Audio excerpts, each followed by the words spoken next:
Hello, welcome to another unboxing. This time we're in the garage and I am replacing some shelving with a G-rack. So there's all the information on that. There you go. So here's where it's going. So I've got a bit of a mishmash of things here. This is an older plastic rack and I've got a little bit more space. I just want to maximise out this space. This is my older 19-inch racking that I used to keep my synthesizers in. And it's not maximising the space because the two had to be bolted together, so they're at an angle. So, could be better. So I thought, well, for £50, I can hopefully get rid of all of this and maximise this space out a bit better. And maybe even keep this on top as well. So let's see how easy it is to fit together, because this is the boltless type. Now, many years ago, long time ago now, about 20-30 years ago, I had this in my old house and I brought it with me, and these are fantastic. So these are the type that bolt together, and I've also bolted it to the wall there, and well, it's been here in the garage for 20 years, absolutely sturdy. I levelled off the floor.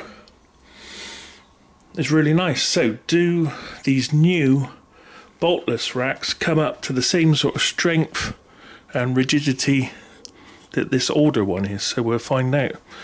So it's mainly going to be a time-lapse video really of me just taking all this away and putting the new one together with a few comments at the end. So here we go.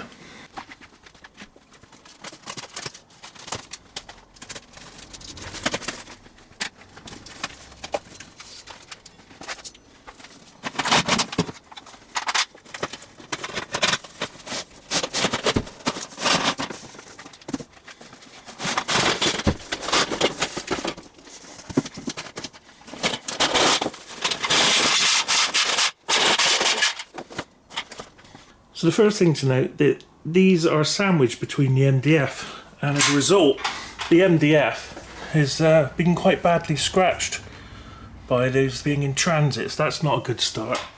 I mean, these will scratch anyway, but they're not very thick. For something that's reported to hold 75 kilos, can't see it myself, but you know, we were waiting to see. And here's the instructions.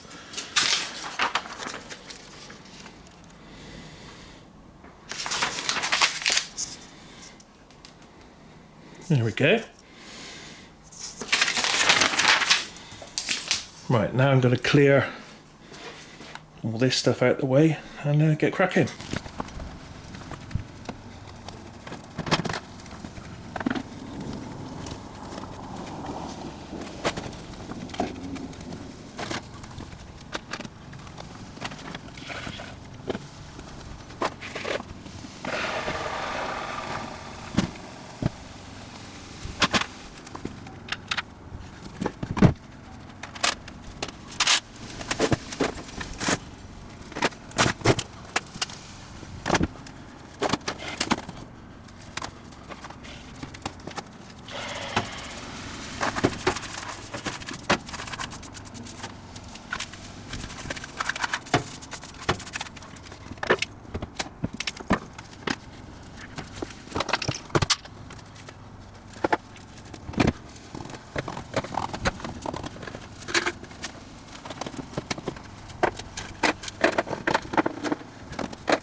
Okay, well, there's the space cleared. Giving it a little bit of paint because there was no paint there, just to protect it. So let's get on with making up this racking and seeing how easy it is to do.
Right, here's one thing to be careful of when you're fixing up. These tabs have not only got to go through the hole at the top, they've got to go through the next hole as well. So if you try and bend them out to make life easier to fix them, you'll end up with this. So not only have you got to pay attention pushing them in at the back, also at the front as well. So let's have a little look inside. So you can see when they're seated correctly, you can tell from the inside without having to look out, because you can see the tab there sticking through on the bottom, meaning it's gone right the way through and not sticking out the other side. As for these, you've got to put these in and bend it round, because when I first put this one in I was thinking, hang on, what the hell's going on here? Because they're like this. So what you've actually got to do is bend this one. In fact, it's quite easy to bend this stuff, you know. See? You bend that to a right angle, and then when it goes in there, you then bend it right round so that it's like that. So that's a few things I picked up. So far so good, other than a few little corrections to be made. So if you keep your eye on it early on, it may save you any nightmare. I'd hate you to do the whole thing and then look and think, oh, it's best to make a neat job of it to get the maximum strength. It's sort of sturdy-ish. I'm glad it's got these cross beams in, because I was wondering, that MDF over there, it's so thin. I was thinking that's not going to hold much weight, but actually with these two supports it's a lot better. So I will carry on.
So here we are, frame is completed.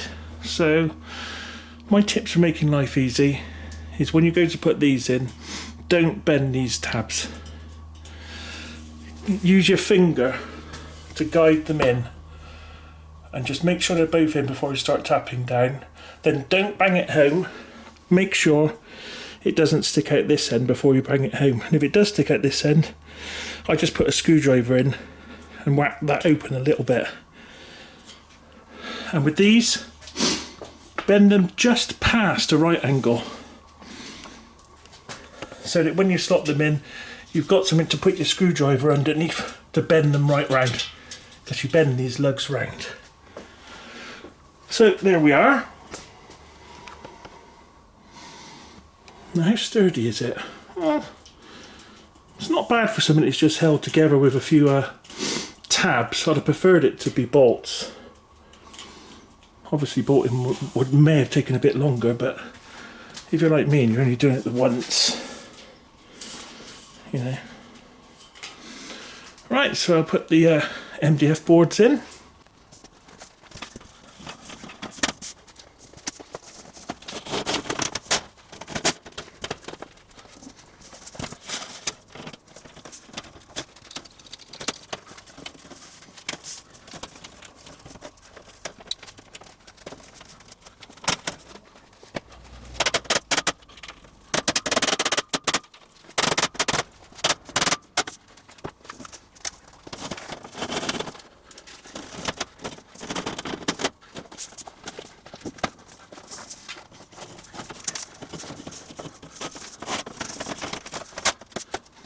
There we are. So I mean, it gives me a nice bit of space, but I don't think I'll be putting anything heavy on the top shelves. I think anything heavy will have to go in my proper shelf. But it's nice to have that width. I chose this one because it's 60 centimetres depth, sorry, not width. 60 centimetres, 1.2 metres length. Yeah, so let's load it up and see what it looks like then. So there we are, all finished. Lighter things on top and heavier things, full paint tins and what have you at the back, at the bottom. So it's sturdy-ish, but I don't think I would use this if you were thinking of, you know, putting quite a bit of weight on it. No, I think it's just for general odds and ends like what I'm using for here. Also the MDF, see where I just pushed these back, scratches really quickly, so I mean you'd need metal instead of these, or some thick wood or something if you were thinking of using it for anything where you'd be sliding in and out stuff. It's going to get marked pretty quick, and not being that thick probably won't last that long. But for this use, just for me in my garage, sort of tidies things up a bit, put everything in one place, it's good enough. It's fairly easy to make. Just be careful of those tabs that you do put them right through, make sure they don't stick out the sides before you bang them home. And well, that's it really. Thanks for watching. See you again next time.